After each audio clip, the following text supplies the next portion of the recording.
when people come to your door for services, let's talk about the mood, the mindset of these individuals. Do they come feeling lost? Do they come feeling helpless? Well, a lot of them come feeling that, oh, is this just another program? Because most of them have been institutionalized all their lives. They've been from program to program to program, and they have on their forehead dejection,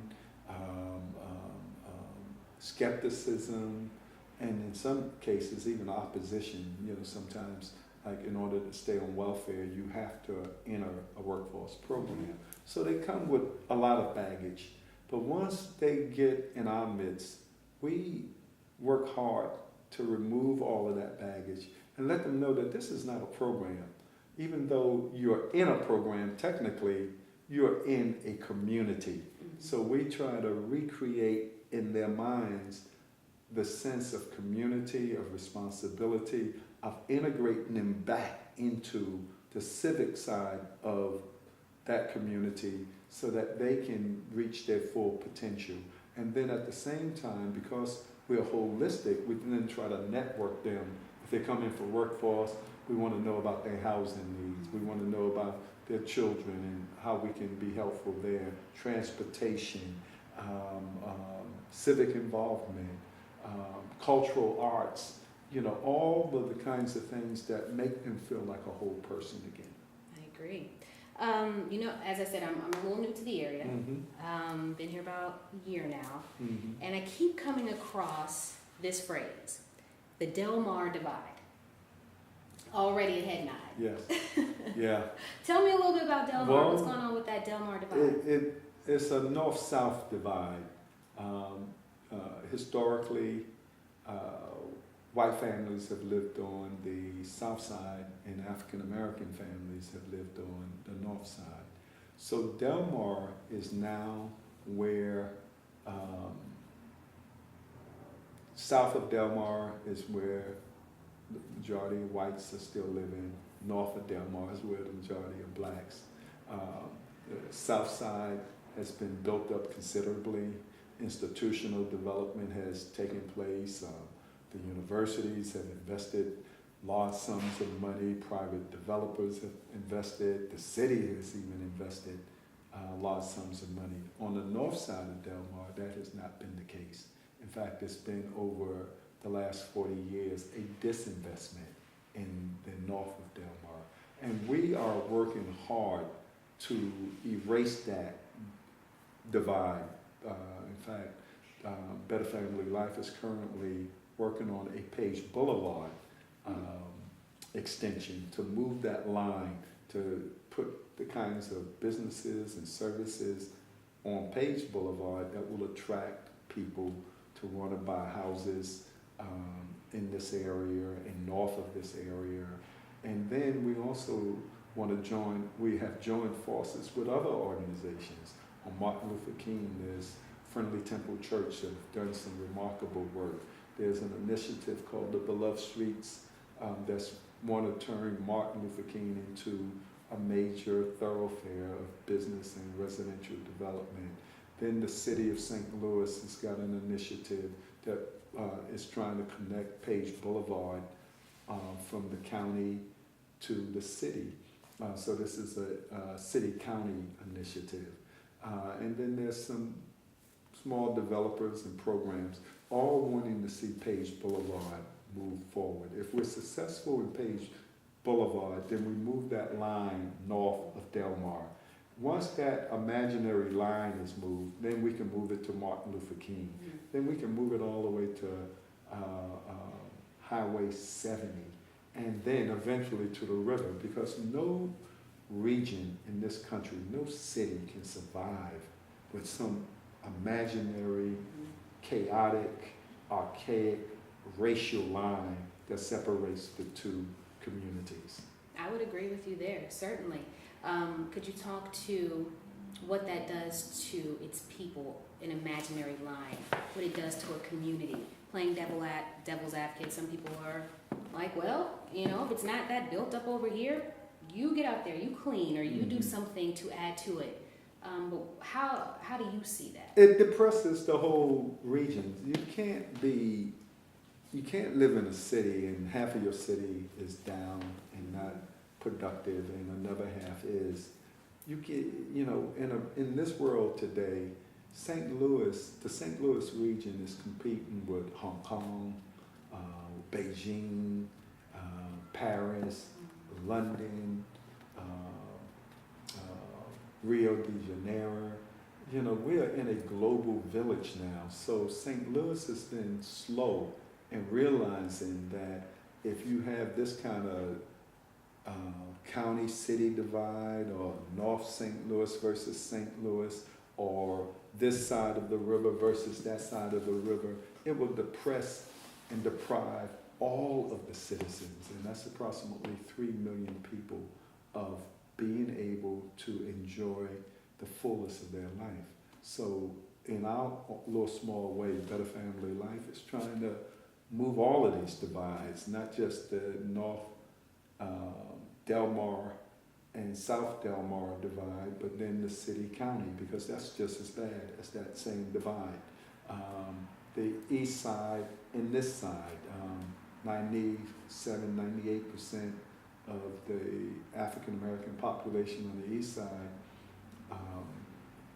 feel like coming over on this side is almost like, wow, that's a yeah, big number. East St. Louis, it's almost like it's another country over there, because the planners for regional development never factored them in, and it only factored them in a rhetorical sense, but not in a real substantive sense. So no resources have been going there. So, some of the civic leaders of St. Louis over the years have been really myopic in their view about what makes a region a thriving region. I've seen firsthand the difference between East St. Louis and the rest of the city of St. Louis, because I'm in Illinois, so I drive across the bridge every day, a few times a day. And the first time I drove through East St. Louis, it was shocking. Yeah. I remember driving down Main Street, heading through. I never made any turns, but it drastically changed. Sure.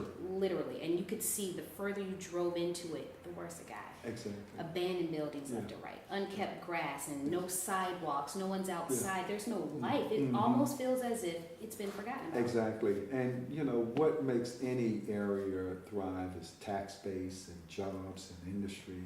And sometimes what you see is a disinvestment, very conscious, deliberate disinvestment in the city of St. Louis that's gone on for the last 40 years or so. Disinvestment in North St. Louis.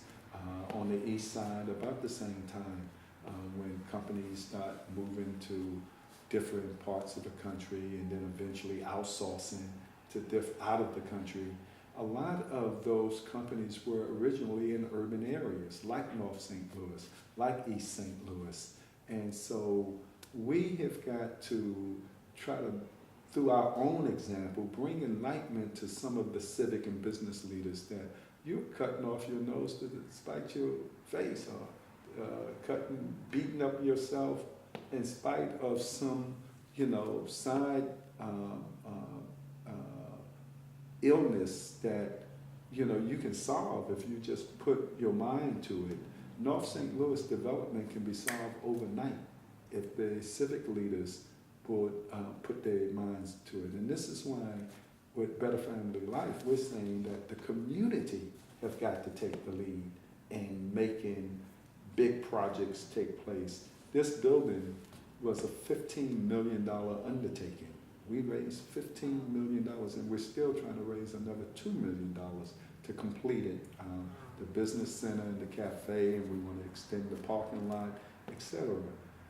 We have got to be big. We got to think outside the box. If we're going to make some changes, sometimes you got to make people believe that you are capable of handling yourself. And for the African American community, it's expressing some form of self-sufficiency, self-reliance.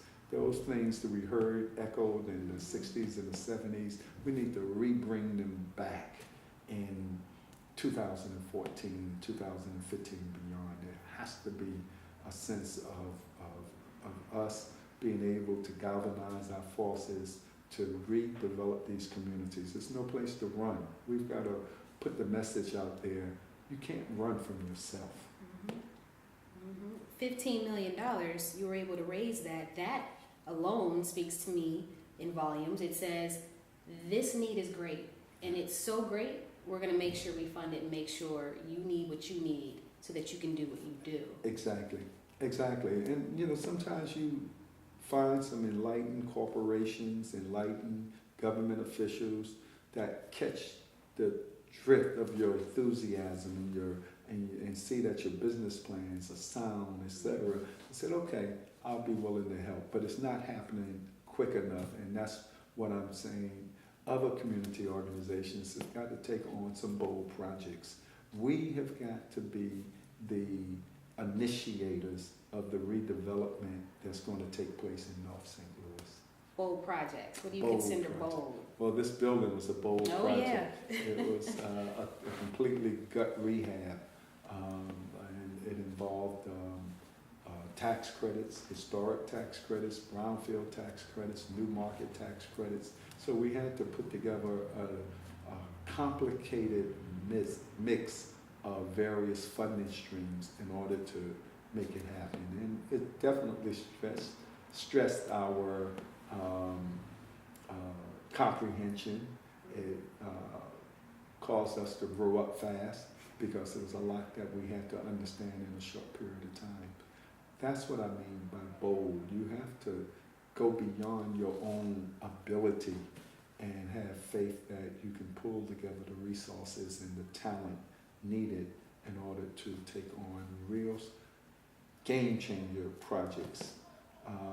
This is just the beginning. We have to continue to do this work, and it might require, another aggregation of $50 million, just to make a statement that we're very serious about the development of African dominated communities. Mm-hmm. When you're sitting at the table with city officials and community heads and the real movers and shakers of the area, what's some of the pushback that you get? What are some of the obstacles that, are right there in front of you when you're sitting at the table with people that can make things happen? Well, they tell you, that's not on our list right now. For instance, I talked to Washington University about investing in this center as an urban institute, and to get their students to be involved in the community, the various studies, needs assessments, etc., to bring to bear the technical resources that Washington University is able to bring to bear. And even though Page Boulevard is the northern end of their campus, their surrounding strategic area, Page Boulevard abuts on their northern end. Right. When I talked to them about it, they said, well, our interest right now is south of Del Mar, and we're doing something in U City. But why don't you do something in North St. Louis? So they all have excuses. Sometimes with the city is that, they're putting a lot of money in the ballpark village, trying to rebuild downtown or strengthen some of the things that they have on the south side. Some corporations, the sad thing about most corporations, heads of corporations or whatever their foundation is, they know about 2 or 3 black organizations, and they think that they've done their job, oh yeah, I give to this X, Y, and Z organization. Now in the white community, they may be given to about 200 different organizations, but in the African American community, it's only about 2 or 3 that they recognize. So there's a general ignorance. They don't get out of their comfort zone to explore North St. Louis, to see all of the assets that's currently there, and with a little support, how far, much further it can go. Without putting words in your mouth, I'm sure that's frustrating, though, those It, kinds of meetings. So how do you push forward? How do you come back to the I, office yes, and keep on going? Lachey, it's very frustrating because, you know these are people that have the means to be helpful, and their either unwillingness or indifference to what you're saying or ignorance of what you're saying is hard to get through. So you just have to have faith in yourself. This is what I mean. If we can get the community to do what the black church did 100 years ago, 150 years ago, the African Americans through the black church band together to build schools, to build hospitals, to build roads, to build fraternal society, credit unions, savings and loans, etc. Common people can make a big thrust in their own development. We got to get people to start thinking like that again. See, one of the sad things about integration is that it made us want to go out. It made us believe that going someplace else was better. So in that process, we lost schools, we lost employment centers, we lost everything, the whole infrastructure, because this idea that we weren't good enough, where we lived wasn't good enough, the institutions that we had wasn't good enough. Well, African Americans now contribute over $1 trillion in buying power in this society, and only less than 2% of that come back to the African American community, because that mindset that somebody else ice is colder, someone else expertise is better. We need to re-galvanize our people to see that the only ones that can save us is us. And how do we do that? Community discussions. Do you just spread the message when you're out and about? How do you do that? Community discussions, seminars, conferences, speaker series. In our workforce, we have to interject that point of view in everything that we do, but especially among young people. Young people have got to be our future, because are you a little worried right now? Huh? Are you a little worried right now? No, I'm Okay. not worried. I mean, All right. I gotta stay optimistic, because if I get into the worrying mode, I'll become so pessimistic. It's almost like looking at the world and seeing it for what it is and thinking that it will always be there. We were enslaved at one point where there was no hope for tomorrow. Today we have a black president. You sure do. We have black billionaires. We have black people doing some amazingly good things. So I think we just, Jesse Jackson has an expression, keep hope alive. We got to keep hope alive. And although we are in a very bleak period, one that we probably had never seen before, because the level of apathy and ignorance is at an all-time high, and distraction is a real big thing. People can go home and turn it on HBO or Showtime and just bury themselves in that and don't ever have to come out. There's so much on television that is dedicated to silliness. And, if you're not strong enough, you can get pulled into that world and never come out of it. So we have to, like you're doing right here, you're creating a media for expression. If we can control the resources of our community, the information that goes into our community, we can do a lot of this on our own.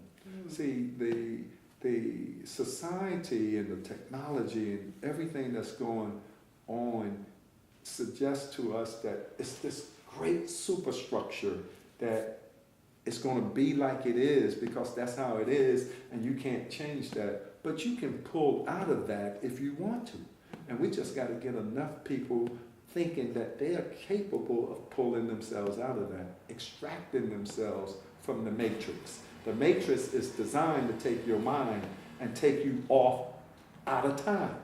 We got to bring a time back in that's about who we are, about our community, about our families, and about our future.